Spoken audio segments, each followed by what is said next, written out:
Bismillahirrahmanirrahim. Assalamualaikum warahmatullahi ta'ala wabarakatuh. Alhamdulillahi rabbil alamin. Wassalatu wassalamu ala ashrafil anbiya'i wal mursalin Sayyidina wa maulana Muhammadin wa ala alihi wa sahbihi ajma'in. Subhanaka la ilma lana illa ma 'allamtana innaka antal alimul hakim.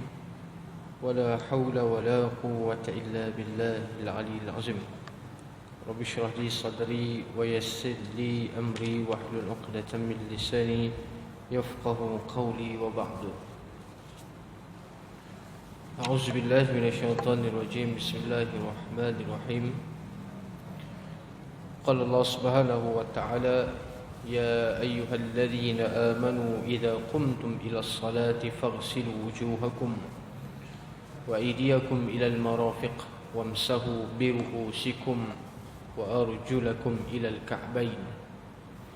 وقال النبي صلى الله عليه وسلم عن أبي هريرة رضي الله تعالى عنه قال قال رسول الله صلى الله عليه وسلم لولا أن أشق على أمتي لأمرتهم بالسواك مع كل وضوء. Muslimin dan muslimat yang dirahmati Allah Subhanahu wa taala, seperti mana yang maklum, untuk pengajian saya maka saya akan bincangkan tentang hadis hukum menggunakan kitab Bulughul Maram. Dia hadis hukum ni maksudnya hukum-hukum yang berkaitan dengan tingkah laku, berkaitan dengan aspek kehidupan kita, sama ada ibadat, sama ada muamalat, sama ada munakahat ataupun jinayah. Semua berlandaskan kepada dalil hadis daripada Nabi SAW. Apabila disebutkan hadis hukum ataupun hadis ahkam, maka kita akan membincangkan hadis-hadis yang berkaitan dengan hukum-hukum sesuatu amalan. Baik, secara ringkasan, suka untuk saya buat rumusan apa yang kuliah saya sebelum ni, sebelum kita berubah topik. Yang lepas, kalau yang ingat lah, yang tak ingat nak buat macam mana kan. Bagi yang ingat, kuliah selama saya kuliah kat sini, kitab yang saya gunakan adalah Bulughul Maram. Untuk bulan lepas kita ada bincang tentang berkenaan dengan sedekah sunat dan juga sedekah yang wajib. Ini sinopsis. Sedekah sunat merujuk kepada infak ataupun sedekah fi sabilillah. Jadi penggunaan istilah kita menggunakan perkataan sedekah ni, kebiasaannya dia merujuk kepada perkara yang sunat. Kalau yang wajib ini kita tak gunakan dengan sedekah, walaupun telah datang ayat ataupun hadis tentang sedekah yang wajib, iaitu merujuk kepada zakat. Tapi bila sebut sedekah wajib, nanti orang pelik pula. Sebenarnya tak pelik pun kalau orang belajar dan dia tahu sedekah yang wajib itu adalah zakat. Yang mana apabila kita sedekah dengan sedekah yang sunat, maka perlu kita sembunyikan. Hatta la ta'lamu shimaluh. Kata Nabi SAW, apabila infak sebelah kanan, sebelah kiri tak tahu. Itu kinayah ataupun mengisyaratkan kepada sedekah sunat. Kalau boleh orang yang terdekat pun tak tahu apa yang kita buat. Kalau sedekah yang wajib, iaitu zakat, wajib dizahirkan, wajib ditunjukkan kepada orang. Oh, nanti riak lah kalau tunjuk kepada orang. Tidak ada riak pada perkara yang wajib. Ini kunci dia, kena ingat. La ria'a fi wajibin. Tidak ada istilah riak. Riak ni boleh membatalkan sedekah.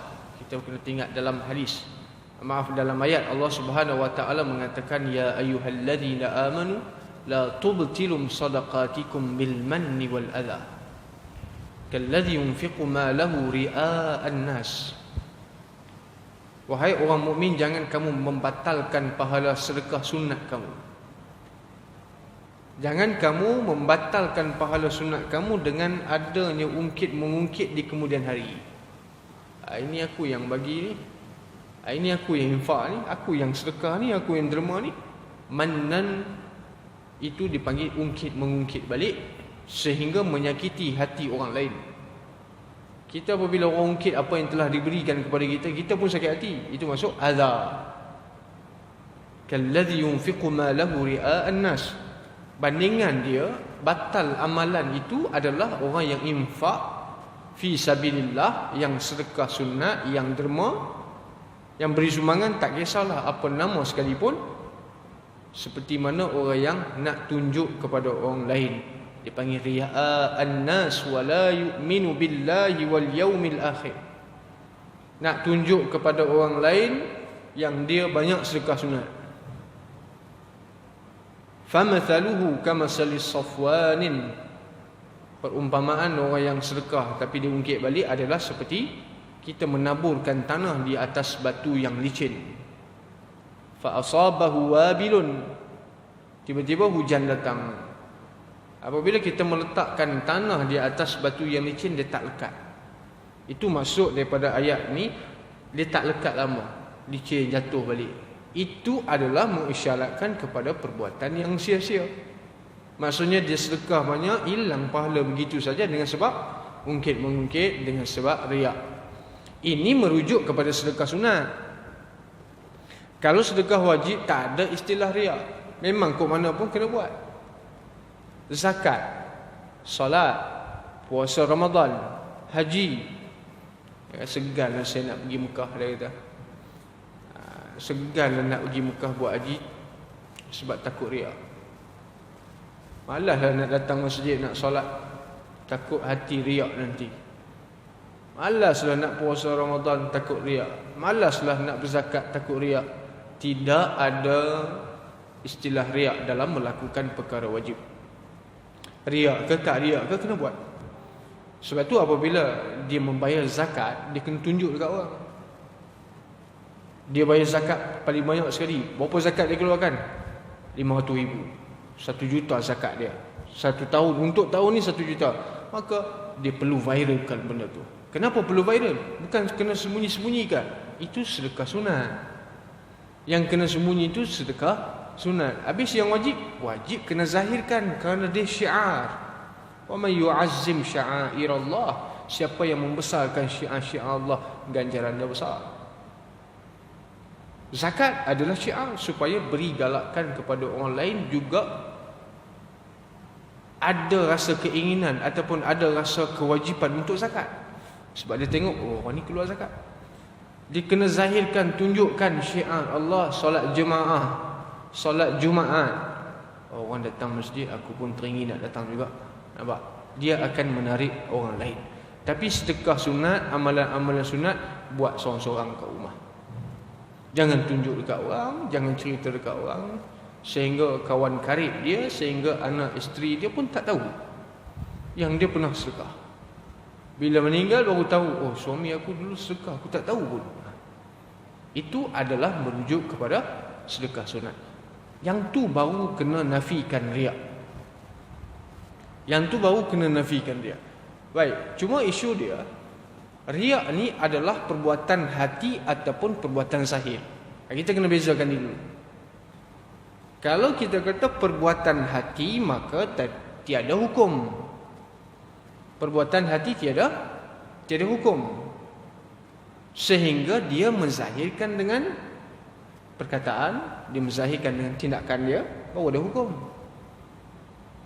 Sebab itu hukum hakam ni, ini belajar fiqh kita kena tahu. Hukum hakam ni sama ada wajib, sunat, haram, makruh, harus. Dia adalah berkaitan dengan apa yang kita buat. Pergerakan kita, perbuatan kita, perkataan yang kita lafazkan, dia ada hukum. Oh, tak boleh cakap macam ni, berdosa ni, haram ni. Okey. Tu perkataan. Apa hukum kamu ucap macam ni? Sunat, dapat pahala. Sebab apa dia ucap apa? Subhanallah, alhamdulillah. Ataupun dia baca Quran. Ucapan yang dia keluarkan tu ada hukum. Perbuatan dia ada hukum. Tapi kalau duk simpan dalam hati, tak buat apa-apa, simpan je dalam hati. Rasa nak marah orang disimpan, rasa dengki dekat orang disimpan, dendam dekat orang disimpan. Semua yang tak baik itu disimpan dalam hati. Ada hukum tak? Tak ada hukum. Sebab fiqh itu adalah hukum itu kita kena faham sendiri masuk hukum. Khitabullah muta'alliqun bi af'alil mukallafin. Satu ketetapan daripada Allah Subhanahu wa taala, wajib, haram, makruh, sunat, harus, itu ketetapan. Ketetapan daripada Allah Subhanahu wa taala yang bersangkut paut dengan perbuatan mukallaf. Dalam hati bukan perbuatan. Saya ada rasa dengki dekat orang, tapi saya simpan dia dalam hati, tak buat apa pun. Adakah saya dianggap berdosa dari sudut hukum fiqahnya? Tak. Sehingga saya menzahirkan, saya menterjemahkan dengki itu dengan perbuatan. Dengki saya bakar kereta dia, saya bakar rumah dia. Maksudnya dia menterjemahkan dengki ataupun hasad itu dengan perbuatan. Itu baru ada hukum. Itulah yang Nabi sebut, innal hasada ya'kulul hasanat kama ta'kulun narul khatab. Hasad ini dia makan, dia hapuskan amal-amal baik, seperti mana api memakan kayu yang kering, cepat habis. Tapi dari aspek lain, kita tengok dari aspek lain, dari sudut tasawuf pula, itu tak baik. Dipanggil penyakit hati. Dari aspek hukum hakam, belum ada hukum. Begitu juga apabila kita faham maksud riya ni, riya ini ada hukum tak? Ada. Apa hukum riya? Haram. Riya ni bukan dalam hati ke? Bukan. Riya bukan dalam hati.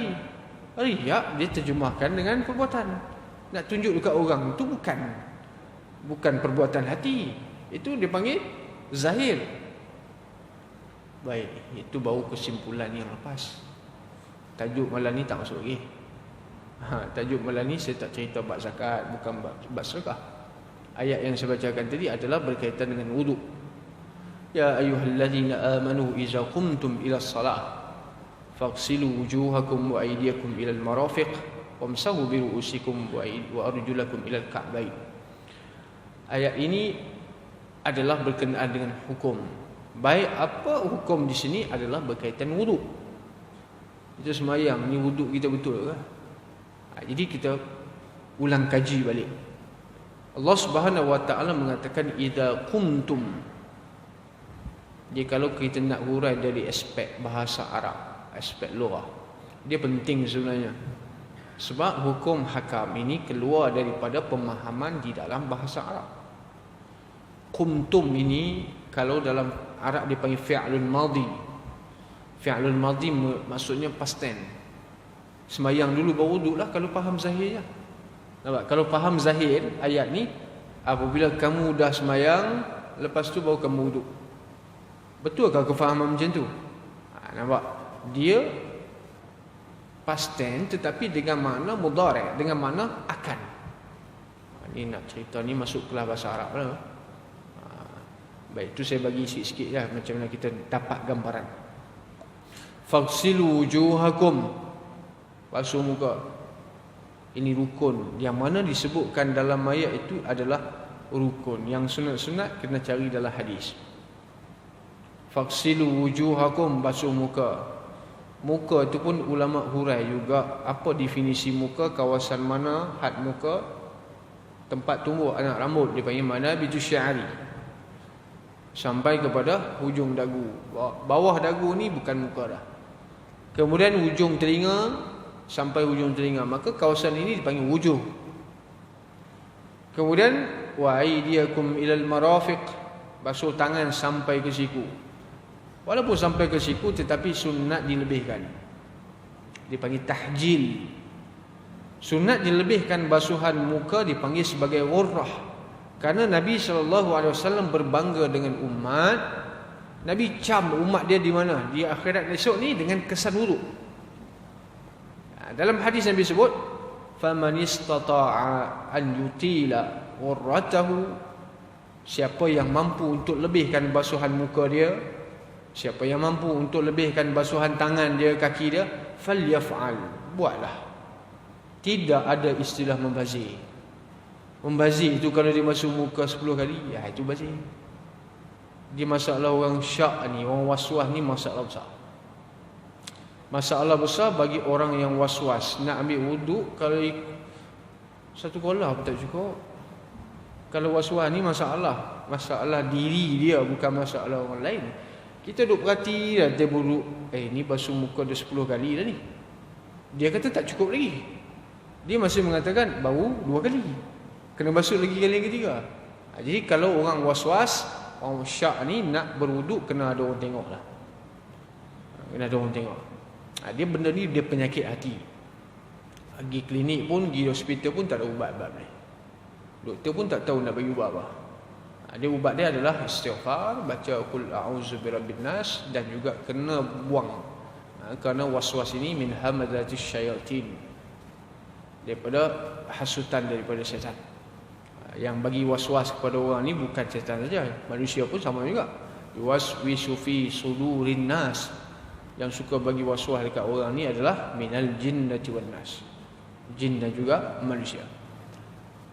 Siapa yang mampu untuk lebihkan basuhan muka, siapa yang mampu untuk lebihkan basuhan tangan, mampu ni dengan maksud apa? Ada air yang lebih. Dia kalau ada air yang cukup-cukup, kita nak wuduk ni, dia kena praktikal. Kita kena belajar cara berwuduk dengan menggunakan air yang seminima mungkin.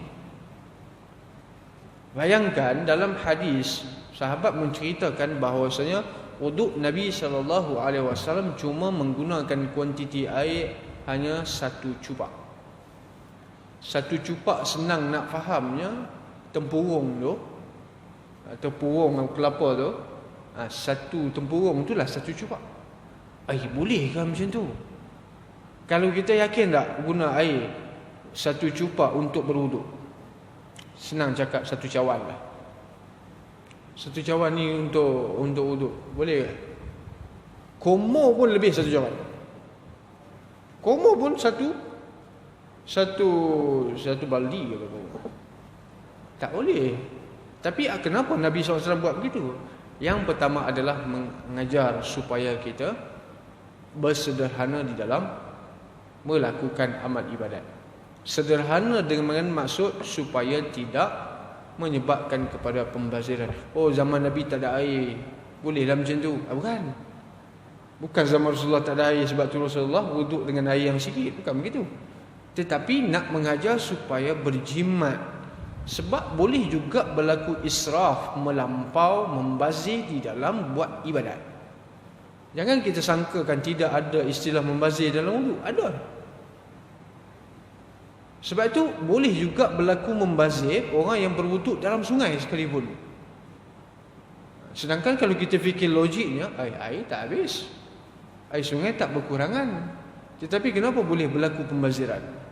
Itu menunjukkan bahawasanya agama bukan hanya dengan menggunakan logik akal. Siapa yang memahami ibadat, siapa yang memahami agama dengan menggunakan tafsiran daripada logik akal dia, maka akan banyak dia nafikan perkara-perkara ibadat. Dia akan nafikan banyak perkara ibadat. Apa faedah semayang? Dari sudut saintifiknya, dari sudut sainsnya, apa faedah semayang? Apa faedah buat haji dari sudut saintifik? Dia tak jumpa bukti. Bila dia tak jumpa bukti, tak betul ni.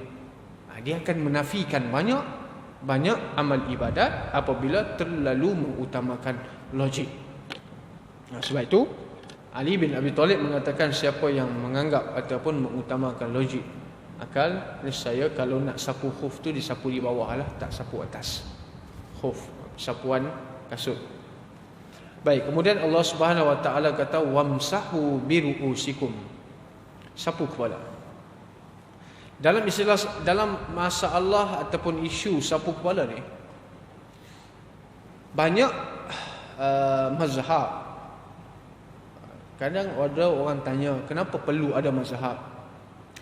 Tak perlu pun sebenarnya. Bukan satu kewajipan, tetapi dia adalah sunnatullah. Mazhab ini maksudnya ikutan. Kerana 4 orang imam yang berbeza itu, Imam Abu Hanifah, Imam Malik bin Anas, Imam Syafi'i, Imam Ahmad bin Hanbal, kesemuanya adalah ulama salaf. Ulama salaf generasi yang kita kena ikut, yang hidup sekitar tahun 100-200 Hijrah. Mereka lebih faham daripada kita lagi. Mereka lebih faham maksud Quran, mereka lebih faham daripada hadis Nabi SAW, lebih daripada orang yang terkemudian. Cuma terjadi perselisihan faham adalah disebabkan bahasa Arab. Satu, sebab punca utama yang berlaku khilaf, berlaku bukan perpecahan tetapi pemahaman yang berbeza. Ada orang faham macam ni, ada orang faham macam ni. Contoh beginilah, benda yang sama tapi kefahaman yang berbeza. Botol. Ini botol lah, orang tahu semua botol. Kalau saya melihat dari sudut tepi, saya nampak bentuk dia macam lain. Kalau orang yang melihat dari sudut atas, dia nampak bentuk dia lain. Orang yang lihat daripada sudut bawah, dia nampak bentuk dia lain. Benda yang sama tetapi sisi pandang yang berbeza, menyebabkan mereka berselisih pandangan. Bukan berpecah, berselisih pandangan tentang sapuan kepala ketika wuduk. Agak-agaklah apa punca terjadi. Ada yang mengatakan kena sapu semua kepala, ada yang mengatakan kena sapu separuh kepala, ada yang mengatakan kena sapu 1/3, ada yang mengatakan cukup dengan hanya sehelai rambut yang ada di kepala. Kalau kita bermazhab Syafi'i, dan mazhab Syafi'i ini adalah mazhab yang diamalkan di Malaysia, di Jabatan Agama Islam, semua mazhab Syafi'i. Dari sudut ibadat, dari sudut muamalat dan sebagainya. Mazhab Syafi'i mengatakan sekurang-kurang adalah dengan menyapu 1 helai rambut. Sekurang-kurang, minimal. Tapi oleh kerana nak meraihkan pandangan-pandangan imam lain, maka sunat dia membasuh seluruh kepala dia. Sapu seluruh kepala. Baik, agak-agak puncanya sebab apa?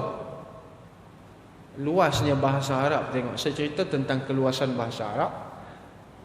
Yang terjadi khilaf, perselisihan itu adalah disebabkan huruf ba. Huruf ba yang 1 titik di bawah tu lah. Ba, huruf alif ba. Huruf ba itu menyebabkan munculnya 4 mazhab yang berbeza.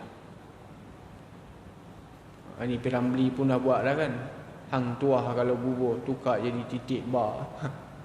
Titik atas ta tukar buang jadi titik bawah ba.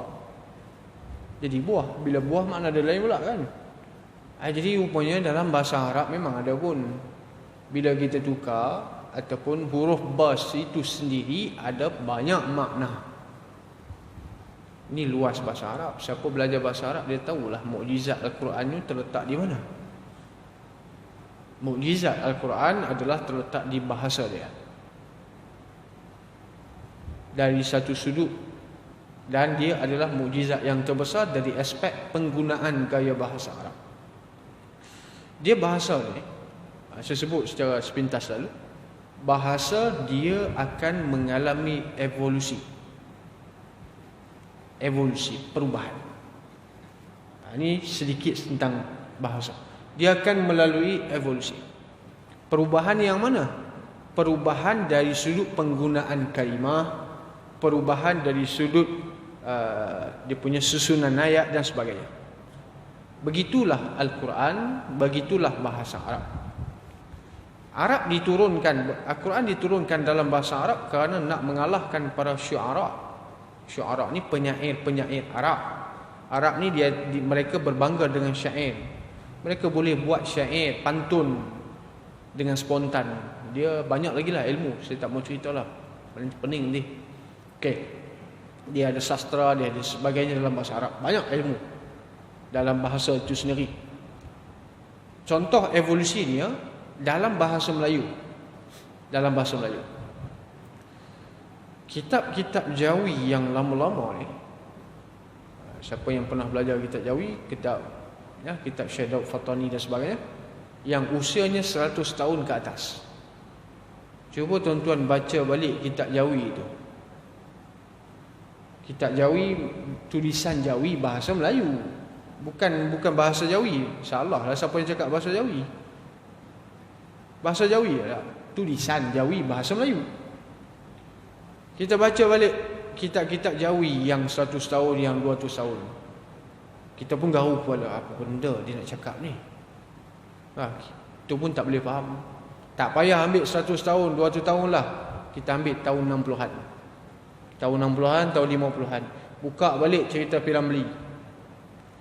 Gaya bahasa yang diucapkan ataupun gaya bahasa orang dulu-dulu dalam cerita P.Ramlee. Orang sekarang ni cakap macam tu ke? Orang sekarang menggunakan bahasa macam P.Ramlee guna ke? Tak kan? Mana ada orang guna barangkali apa semua, tak ada kan dalam percakapan harian? Tak ada. Jadi baru berapa puluh tahun dah mengalami evolusi. Macam tu juga bahasa Arab. Orang Arab sekarang kalau dia tak belajar bahasa Arab dengan sistematik, dia tak belajar langsung sastra Arab, bagi Al-Quran dekat dia, dia pun apa benda ni, dia pun tak faham. Nampak? Itu mukjizatnya. Walaupun dia bahasa Arab, walaupun dia bangsa Arab, berbahasa Arab. Jangan kita ingat semua orang Arab ni faham Al-Quran. No, bukan. Tak semua faham. Kalau dia tak belajar sastra, dia tak faham. Kita orang Melayu, tiba bagi buku sastra Melayu kita faham tak? Ni apa dia nak cakap ni? Kita pun tak faham. Sebab kita bukan aliran, kita tak belajar sastra bahasa Melayu. Bagi pantun pun kita tak boleh nak faham. Bagi syair dalam bahasa Melayu pun kita, puisi dalam bahasa Melayu pun, ini aras tinggi ni. Itu bahasa Melayu. Bahasa Arab lagi lah. Sebab bahasa Arab ni dia sangat complicated, sangat payah, kerana dia melibatkan yang pertama baris. Itu yang mana bahasa lain tak ada pun tentang baris ni kan. Bahasa lain ada tak? Bahasa Melayu ada baris tak? Ada baris. Bahasa Inggeris tak ada baris. Jadi bahasa Arab ni apabila silap baris, kadang-kadang makna dia lain. Silap titik makna dia lain.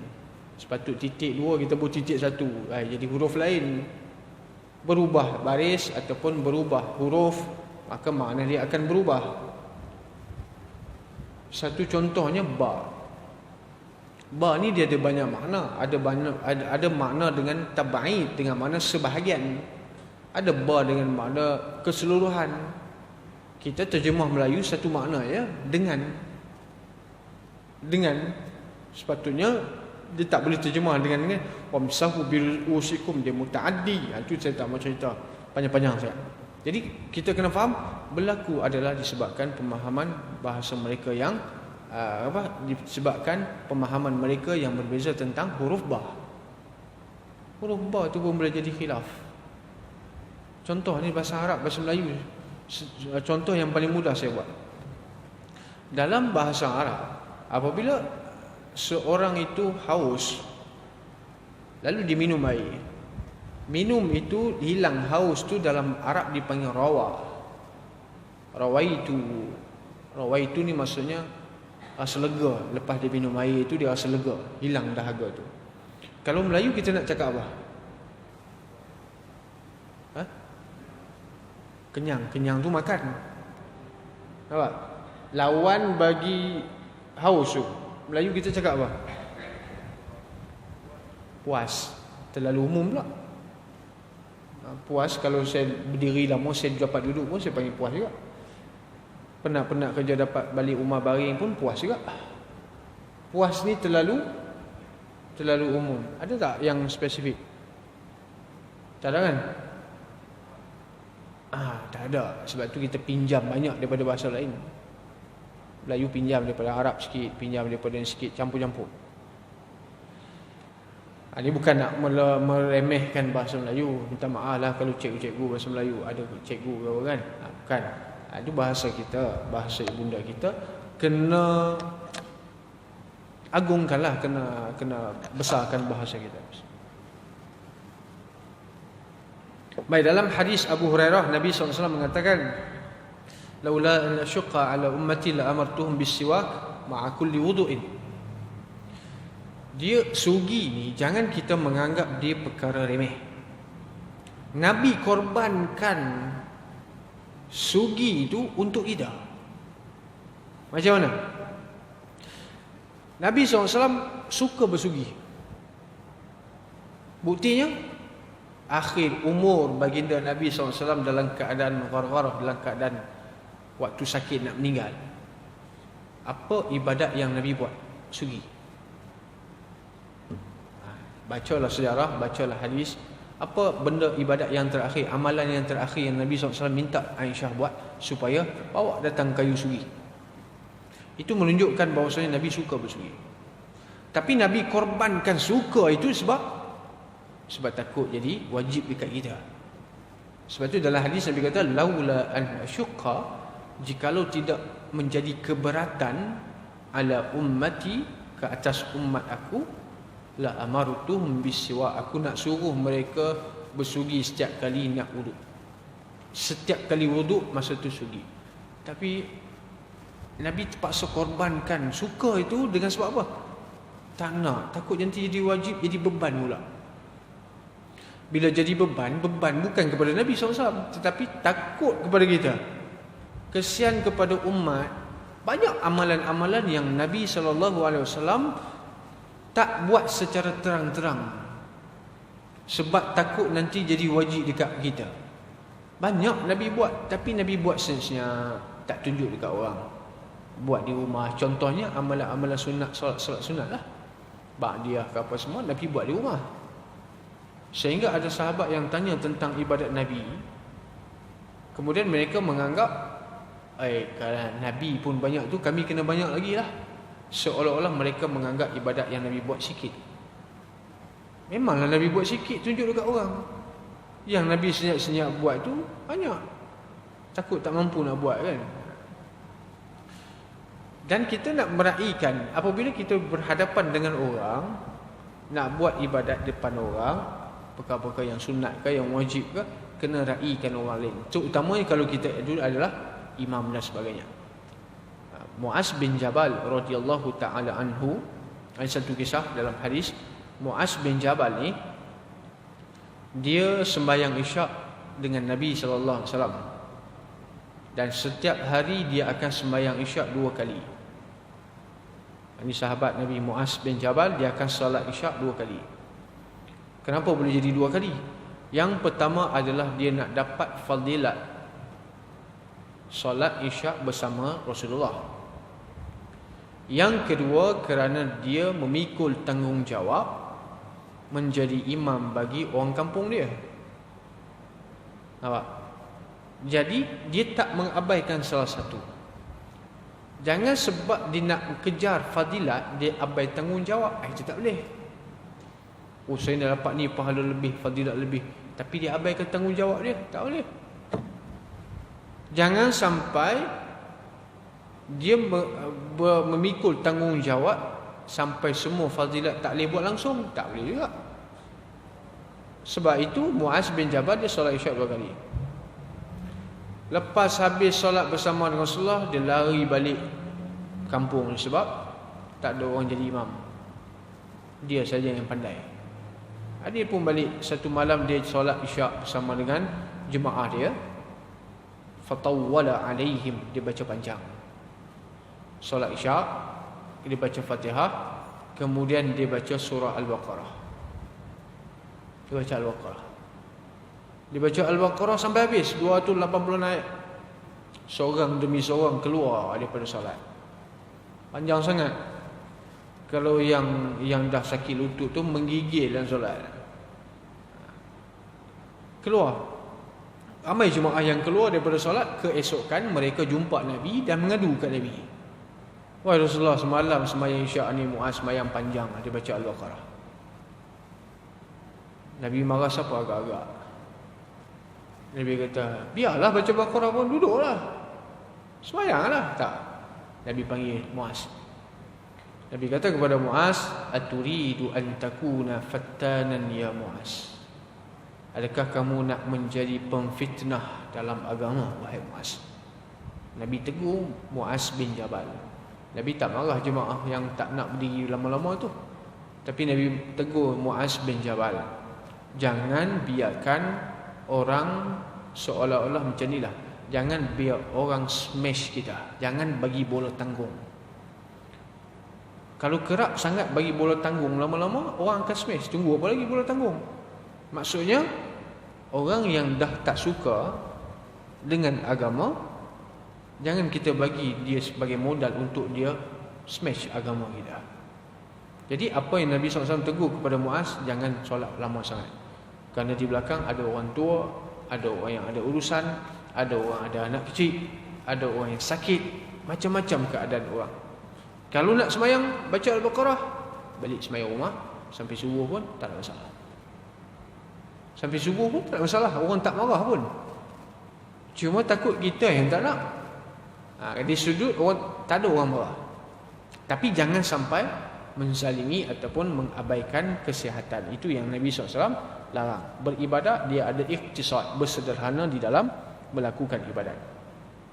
Baik, berbalik kepada sugi tadi, dia ada dua tempat sebenarnya yang sunat. Yang pertama ketika mana berkumur, masa berkumur. Yang kedua adalah ketika nak solat. Tapi kalau dah masuk ke dalam saf, minta maaf lah ada orang yang buat macam ni. Memang ada hadis tentang boleh bersugi ketika nak solat, tetapi janganlah dah solat pun sugi lagi. Ni ada juga saya tengok seorang dua ni, ikut satu jemaah, kemudian tak belajar apa, tiba-tiba ikut je, main ikut-ikut sembahyang, baca Fatihah, ambil tengah solat. Tak, sebelum solat okey. Sebelum solat, sebelum takbiratul ihram okey. Sedang solat jangan. Kemudian sugi jangan kita faham dengan literal hadis. Literal mana? Apalah pakai kayu sugi, apalah pakai berus gigi dengan Colgate, tak sunnah langsung. Nabi tak pakai semua tu. Nabi tak pakai berus gigi, tak pakai ubat gigi, tak. Nabi pakai kayu sugi. Ini bagi orang yang tak faham maksud hadis. Tak faham macam mana? Betul kan kayu sugi kan siwak. Baik. Zaman Rasulullah, alat yang digunakan untuk memberus gigi adalah kayu arak. Bila sebut kayu arak kita tak tahu, bila sebut kayu sugi kita tahu. Sugi itulah arak nama dia. Dia daripada pokok yang nama dia arak. Belum ada lagi alat-alat yang ada macam sekarang ni. Jadi satu-satunya alat yang wujud adalah kayu tersebut. Kalaulah ada berus gigi, Rasulullah pun guna berus gigi. Tapi kerana tidak wujud zaman itu. Jadi sebab itu kita jangan faham hadis itu dengan zahirnya semata. Tapi kita kena faham maqasid, matlamat dia, hujung pangkal dia. Bukan nak tengok kayu sugi itu, bukan nak lihat kepada kayu, bukan nak lihat kepada berus, tapi matlamat dia untuk membersihkan mulut tu ya. Hilangkan bau. Sebab tu dalam hadis Nabi kata sesiapa yang makan bawang putih maka jangan hampiri masjid aku. Apa bawang putih pula? Habis makan petai okey ke? Nampak ni kalau orang yang faham literal, faham zahir, dia kata bawang putih lah, dalam hadis sebut bawang putih. Makan lain, makanan yang berbau yang lain tak apalah. Bukan sama je. Makruh juga. Sebab itu kalau yang makan makanan yang berbau, nak makan-makanlah kan. Tapi bila nak hadir solat, nak masuk masjid kan, nak hadir solat, kumur dululah. Bagi hilangkan bau-bau yang menyakitkan. Menyakitkan apa? Menyakitkan orang, hati orang lain. Menyakiti malaikat. Dalam hadis Nabi sebut, kerana bau yang busuk itu menyakiti malaikat. Ini sebelum datang masjid, isap rokok dulu. Isap rokok kan, lepas tu terus masuk masjid, takbir, sembahyang, Allahu Akbar. Kumurlah dulu. Itu benda simple. Benda yang tak perlu berlaku lah. Senang tak perlu berlaku. Baik, itu adalah kelebihan sugi, banyak tentang kelebihan dia. Kemudian apa yang sunat kita lakukan adalah sunat-sunat dalam wuduk ni banyak. Basuh pergelangan tangan sebagainya. Sampai yang terakhir, jangan kita mengabaikan doa setelah selesai wuduk. Doa setelah selesai wuduk ni nampak remeh, tapi dia Orang yang membetulkan, yang memperbaiki, yang mencantikkan wudu dia ni, Nabi SAW sebut ghufira ma taqaddama min dhanbihi wa ma ta'akhkhar. Diampunkan semua dosa-dosa yang lepas. Dosa apa yang diampunkan? Dosa kecil. Maka inilah yang dipanggil sebagai kafarah. Kafarah ni maksud dia penghapus dosa. Sebenarnya semua ibadat-ibadat kita yang kita lakukan, dia adalah kafarah. Buat umrah, kita solat, kita wuduk. Tetapi wuduk ni Nabi SAW sebut man tawadda'a nahwa wudu'i. Sesiapa yang berwuduk seperti wuduk aku, wuduk ikut cara Nabi, summa qama fa raka'a raka'atain, kemudian dia bangun solat 2 rakaat, solat sunat wuduk, la yuhaddisu fihima nafsahu ghufira lahu ma taqaddama min dhanbi, akan diampunkan dosa-dosa kecil. Wuduk kena jaga betul. Ini kadang ada yang takut masbuk. Ini banyaklah. Saya pun peliklah, tak tahulah apa yang dia faham pun tak tahu. Imam baca Fatihah dah habis. Kemudian ni rakaat pertama maghrib. Kemudian imam baca qul huwallahu ahad, contoh. Bila imam baca qul huwallahu ahad, yang tengah wuduk tu dah kelang kabut dah. Dah kelang kabut dah. Sebab takut imam rukuk. Dia pun wuduk cepat-cepat, cincai, lari masuk dalam solat. Benda ni ada larangan daripada Nabi SAW. Larangan macam mana? Jangan masuk berlari dalam solat. Hendaklah dalam keadaan tenang. Alaikum sakinatu wal waqar. Masuk dalam solat jemaah dalam keadaan santai, relax. Tak payah takut masbuk. Kalau masbuk, kalau imam dah rukuk, biarlah. Nanti imam beri salam, bangunlah, tambah lagi 1 rakaat, selesai masalah. Tak menjadi satu kesalahan pun kalau dia masbuk. Tak makruh pun kalau dia masbuk. Tak berdosa pun kalau dia masbuk. Benda biasa. Cuma yang menjadi kesalahan lebih berat adalah wuduk dia tidak terpelihara. Wuduk dia terabai, dia pun wuduk kelang kabut sebab takut imam sembahyang cepat, ataupun takut dia ketinggalan rakaat bersama dengan imam. Baik, wabillahi taufiq wal hidayah. Wassalamualaikum warahmatullahi taala wabarakatuh. Bismillahirrahmanirrahim. Alhamdulillahirabbil alamin, wassalatu wassalamu ala asyrofil mursalin wa ala alihi washabbihi ajmain. Allahumma atina rahmatan min 'indika wa 'allimna min ladunka 'ilman. Rabbana atina fid dunya hasanah wa fil akhirati hasanah wa qina azabannar. Sallallahu alaihi walhamdulillahirabbil alamin.